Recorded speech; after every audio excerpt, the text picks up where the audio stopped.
Hey guys, it's Sam Meow, and we're back here with our series going over the 2025-2026 season. So starting off in the spring, the first regional we have coming up is the Houston Regionals, which I was signed up for, was planning on going to, but did not end up attending. I got to my airport at Dulles, and then I saw that my connecting flight got delayed so much at a time I wouldn't have got there in time. And even if I went to my connecting airport and took a car, I think the best case scenario is I would have got there and missed round one. So we're not doing that. So I actually just ended up going home after seeing my connecting flight got delayed. Did some quick math, said it's not worth it. Went home and I won 2 League Cups while a lot of players were away. So you could call the weekend a net positive, and I did get a credit for my flight, so it wasn't all bad. So after Houston, we have Orlando, which is actually my birthday weekend.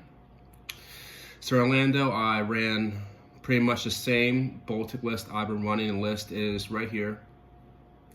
So this regional, I started off 4-0-1, so I was feeling great. Once again, I'm feeling like top cuts looking pretty good for me. Then I lost the next two to go to 4-2-1. It was getting a little dicey. Then on my winning end, I did end up winning, but there's a lot of drama involved with a judge call. I didn't take a prize from a Dustnor earlier, and it is some ruling with Blood Moon, but I did end up winning that one. So I was 5-2-1. Wasn't really feeling the best after losing 2 to go to 4-2-1, and then winning round 8 kind of off a judge call and my opponent kind of having good faith. So I didn't really feel like I earned that one as much as some other games. Then I won my last round of day 1 to end 6-2-1. So it's okay. Top cut was doable, cash was doable. So going into day 2, I know I need to have another really good day, kind of a day similar to my EUIC day 2. So I pretty much need to win out for top cut and maybe lose or tie one for some type of cash. So first round of day 2, I play against Owls Raging Bull, which is actually a pretty bad matchup for my deck. I kind of have to Watchtower cheese them a little bit, which didn't end up happening. So I'm 6-3-1. I need to win out, and then, of course, I hit Crossel. So that was a quick one. Didn't get that one. My friend Christian bought me some Chinese after, which did help me feel better, and it's a little birthday gift from him. So shout out Christian. So I'm just kind of playing for pride at this point. No one wants to talk about, but no one wants to be at the bottom of a day 2 list. So you want to at the very least be somewhere in the middle. You don't want to be near the bottom. Then my next round I played against Goldango. I ended up winning that one. And then my last round of day 2 was a no-show. So I finished Orlando 277th. Not very good, but I did get some CP. Was overall, it was nice to play Pokemon on my birthday and day 2, so I can't complain too much. It was the final send-off of the OG Baltic list, because this was the last format for rotation, so I guess it felt good, my last real game to win, because I was giving this deck a send-off, packing up the Sada, packing up the Iron Hands and all that stuff, and moving on to the post-rotation format. So my next regional was LA Regionals, which was about a month from LA was about a month from Orlando, so I had some time to kind of watch, do some testing, see kind of what I liked. Initially, I was really into Rockets Mewtwo, some Raging Bolt variants, or as you can call slot box decks. So I was testing mostly a lot of that. Dragapult was strong before, but Dragapult was looking to be even stronger going into this format, and that proved to be true. Gardevoir and Goldango rotating out. Dragapult had a little bit less to stop it. So originally, Mewtwo was my number one choice heading into LA because it had a good matchup in the Dragapult on paper, and it beat some other, single prize nonsense decks. Did pretty good into Alakazam, some other things. So on paper, Mewtwo seemed to be really good. It was also a deck I liked playing, so I was kind of pumped on that. So I was testing Mewtwo a lot. This is the list I was testing a lot. I was testing, pretty good. I was pretty set on it, and then, Prague regionals happened, and I saw it. Mewtwo didn't do the best. It's kind of can be a little bricky, and it was on fraud watch a little bit. So I got a little bit cold on Mewtwo, and it's sometimes just kind of like low rolls, even it's good matchups. So I was kind of getting a little bit cold feet on Mewtwo. Testing out some Raging Bolt variants. The Raging Bolt changed a lot. It lost Sada, which is big for the deck. So it's pretty much a Crispin deck. And, going to rotation, it was kind of find a way to circumvent losing Sada. And the first issue I had testing Raging Bolt was, you just lost a lot of draw. Because you didn't have the 3 from Sada. You also didn't have things like Squawkabilly or Mew EX draws. So I had a lot of games right now. I was set up really strong initially, and I kind of fizzled out because, I'm not getting that, the mid-game consistent draw from Sada and things like that. So a lot of players were playing Kangaskhan to kind of, help the deck set up more and draw more cards throughout the game. And to be honest, I wasn't the biggest fan of it initially. It felt kind of weird.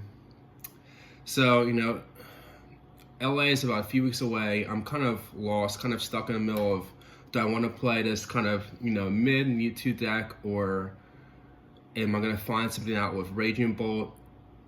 Actually, in one of the Japan tournaments, there was actually a Baltic list that got top 16, so maybe it was still alive. I wasn't very confident in it at this point because, it's Wellspring based. Now, at the start, people were really hyping up Shaman. Oh, you gotta play Shaman, Cause for some of the, at this point, Arbolivo was really strong. So I was kind of thinking if a lot of decks play Shaman, I wasn't gonna commit a lot of space in the Wellspring. So I was kind of really off Baltic to start this format. We'll talk about that later.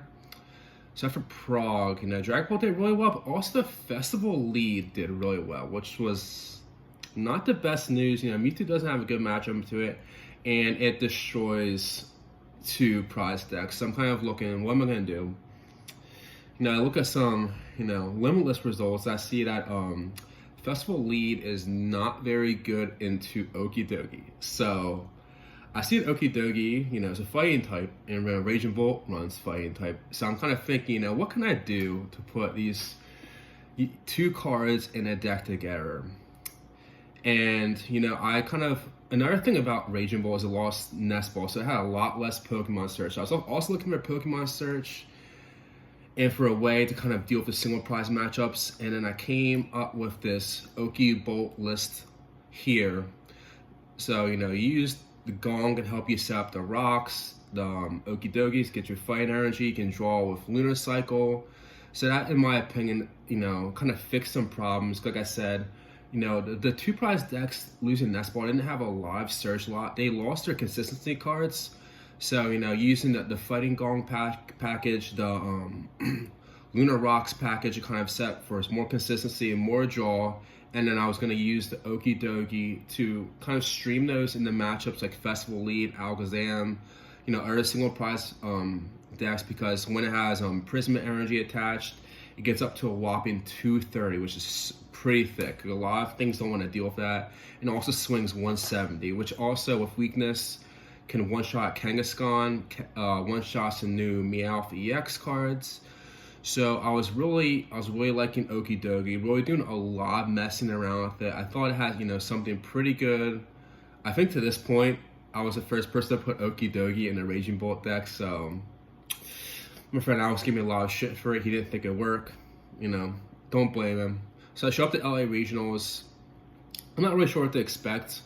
The list was, I think, maybe 6 days old, so it was kind of like a little undercooked compared to some other things I like bringing to tournaments. So I was kind of unsure how it went. It was testing well against me, but I just sent it, had a good feeling, and I was gonna see how it went. And day one went really well. I actually finished day one 8-0-1. Unfortunately, they didn't put me on stream. I really want to get back on stream. I was on stream once in 2023, and I double bricked against Andrew Mahone. So I was really trying to get back on stream, kind of show what I can do, especially with my own unique deck. So I was kind of disappointed not going on stream, but I was, really hype about the day. I got, the table one treatment, which felt nice, and had some people. It was kind of funny because when you're at that first row of tables, the top tables, you can kind of see people watching, hear them talking, and I kind of hear people looking at my deck going, what is that? Why is there an Okie Dokie Raging Bull? It's kind of funny. I know some of my opponents kind of have reaction when we have both the Okie Dokie and their Raging Bull on their field, kind of what is this? Can't say I blame them. So I finished day one 8-0-1, undefeated, feeling pretty good. So, once again, kind of feel like this is the one, the very least, thinking you're going to cash. So day two came, they actually, for first round of day two, they put me on the side stream table. I was against Jake Pitcher, who actually ended up finishing second in the event. I won the first game, feeling really good, and the next two, I kind of bricked, which didn't feel good. Side note about the side stream, they need to fix it because even with the headphones on, I can hear conversations going on around me. So side note, they do need to fix that. But I lost on the side stream. I'm feeling okay. If I win the next few, I still have a chance for cut, still have a chance for cash. And then the next round, I face Ian Robb, who's on the very kind of basic Raging Bolt list that he made popular from his Metafight classes. First game, I win. Okie Dokie does a lot of work. The next game, I think I brick. And then the third game, I actually get a really early KO with Okie Dokie on his Kangaskhan. But he's able to stamp me and kind of get back into the game. I lost a step there at one point, and I have a good feeling he's sitting on boss in his hands. At one point, I had really no way to disrupt him, and he did that boss, so he won that game. So, that didn't really feel good. I thought that was, a game I really should have won. And then lost to a Starmie in the next round. Starmie's a deck that if you don't get, you really do have a good matchup to it as Raging Bolt, but if you don't set up fast enough, the damage starts to tick. Risky Runes damage starts to tick. That's kind of what happened. By the time I got set up, he was just putting too much damage on my board, so I didn't win that one. And then my last round of day two, I won against Dragapult Blaziken deck. So I finished 44th, which felt pretty shitty, honestly. It would have felt good to come from the bottom and finish 44th, but when you start from the top and finish 44th, no cash, that really didn't feel good. So I wasn't too happy about it. I was kind of happy I did it with my own unique deck, but would have really liked top cut here. That was kind of I thought that was really kind of my chance. Leaving LA, didn't feel the best. But on the bright side is after this, I was mathematically locked for Worlds. So after seeing it for a few days, that did feel good. I kind of locked up Worlds with my own unique deck. So in about 3 weeks, we have Indianapolis Regionals. So heading up to Indianapolis, Crushing Hammer and Dragapult became very popular because Andrew Hedrick won LA with Crushing Hammer and Dragapult, which going to LA wasn't really something I was thinking about as a viable deck. So I wasn't thinking about when I was making my deck. I thought that Crushing Hammer was a lot better into the Okie Dokie Raging Bolt list I played at LA, so it was kind of something I was kind of shying away from. I was also shying away from the traditional Raging Bolt list with Kangaskhan E-Switch. It's nice when you hit it, but if they hit one Hammerheads and you're just behind, you kind of don't win. It feels like Crushing Hammer, Badoo, Stamp, Roulette. It's kind of like if they don't hit it, you can win. But if they hit it, they hit Hammerheads and Badoo you, and if they stamp you, it's kind of over. So I actually went back to Baltic. We'll stick with Wellspring because Iron Hands rotated. I mentioned before Shame. A lot of people talk about Shaman at the starters format, but like going through some results, no Drag Pulse were playing Shaman. Not many other decks were playing Shaman.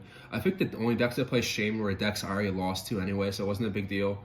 So I was kind of back on Wellspring because, you know, if you get set up and do the Joltik thing, you put, you know, 4 energy on your board. If you get a few Teal Dances, even more. So my strategy was kind of against Dragapult is to, you know, really load up the Wellspring so you can get that quick first 2. Even if they hit a Hammerheads, they would have to hit a lot of Hammerheads, you know, to kind of like take away that play because, you know, they're not really playing Shaman. So I was really looking for something to put a lot of energy into play to kind of negate, you know, the Crushing Hammer madness that I was predicting in Indianapolis. And, you know, my first round was actually against a Dragapult player. He's a Worlds player, so he's pretty good, and it kind of went as planned. Set Wellspring, took it first 2, then you kind of clean up with the Raging Bolt and the Clefairy or whatever else. The deck was really smooth. I ended up losing to Nathan Ginsburg on Alakazam's auto loss. I did Tucktail this game, which that was a highlight, getting the Tucktail. As Tucktail, it was the only thing on my board, just skipped up my cards, went next. The rest of my rounds went pretty good. Played some Dragapults, some Hydrapples. And then I played against John Ng. You know, he's a pretty good player, playing for a long time. I lost him. He's playing Dragapult. First game I won second one. Second game, he opted. Second made me go first. I did end up setting up, but it wasn't enough in the end. Game 3, I thought, you know, I was in a pretty good position. He did, and at the end of the game, of course, you know, he stanced me and everything, but I have a pretty strong board set up. I think I need Boss to tie, and I need Ultra Ball or Crispin to have a good chance of winning. I think even a Lilies, because I'm pretty sure I had an energy on either a Raging Bolt or a Clefairy. So I was looking for Crispin, Lily, Ultra Ball. I had Fez and a 1 Teal Dance. I ended up getting a lot of energy in my hand, so I lost that one. So I'm 4-2-1. Am I winning in? I played against EVBox, which is not a good matchup for me. So I felt kind of bad to lose my win because it was weird. I was 4-3-1. Didn't make day 2, but I thought that deck for the most part ran pretty well. Lost it to, you know, Alexander's an auto loss. Eevee is not good. I don't want to call it auto loss. And I lost to, you know, a good player. Maybe some bad variance at the end because I did think I had a lot of outs in my deck. I just drew into a lot more energy. And then any kind of like, you know, supporters or Ultra Balls or anything like that. But the highlight of Indianapolis Regionals is my good friend Alex Hamilton finished in the top 8. He actually finished day 1 9-0. So it's pretty funny how two players in our group in back-to-back regionals finished day 1 undefeated. Fortunately for Alex, he was actually able to carry into a good day 2 performance, which I was not. You know, I was very happy for him. He works hard. He needs to get a life, but he's on PTCG Live a lot. He's, you know, always in his office grinding. So, you know, shout out to him. It felt really good. We're all watching him, cheering him on. He got on stream against Karis Jones, who's also a player from my local area. So I've kind of watched her come up. So it was really cool, you know, to watch those two play on stream. She ended up winning the whole event, which was, you know, really great for her. See a player from, you know, my general area win a regional. Would have liked to see Alex win that one, but, you know, it's not so bad when he loses to someone, you know. So Alex did finish top 8 at Indianapolis Regional. He locked up his Worlds invite. I think he just needed like an okay finish, but he, you know, kind of smashed it out of the ballpark. Got to the top 8 finish that he was looking for. He lost in top 8 to a Dragapult mirror, which was really boring to watch. I give him shit all the time because he talks to me about Dragapult mirrors, and I'm just like, shut up, stop talking about that. But, you know, it felt good to watch him and cheer him on. And we're both locked up for Worlds. You know, it's always great when you're one of your testing partners. Me and guys are both going to Worlds. So then next up was NAIC. I did a separate video on NAIC, so I won't talk about it too much. I played kind of the basic slot box, Kangaskhan, Teal Mask, E-switches. I did play a Prison Pack, which was just kind of like my unique twist. You know, the Okidogi came back. It actually pulled a lot of weight. I was actually pretty happy with it. It did help me beat a Crustle and was really good in some other things. So I did make day 2 at NAIC. had a bad day 2 run, you can kind of watch my previous video to hear more about that. Maybe made some suboptimal plays, but I don't want to blame variance too much, but it kind of this thing happening at Dragapult where like they hit one heads on your Kangaskhan and they Badoo you and you kind of are just behind from that point. I feel like that happened a lot, or I had to make a suboptimal play to get into Kangaskhan and not draw what I needed or get watchtowered. So I mean, that version of the deck is pretty standard, but it feels kind of like a roulette in a way, which doesn't feel the best. So, you know, if Worlds coming up this summer, currently I'm getting ready for it. And we'll talk more about Worlds in my few videos I have coming up. Been testing a lot of things, you know, really getting deep in there. I just want to make sure I looked at all avenues before I commit to a deck for Worlds. So my next series will be about the World Championship, and hopefully I have some good results to report back with. Thank you to everyone who's watched this video or any other parts of my series, and you can expect more videos from me in the future.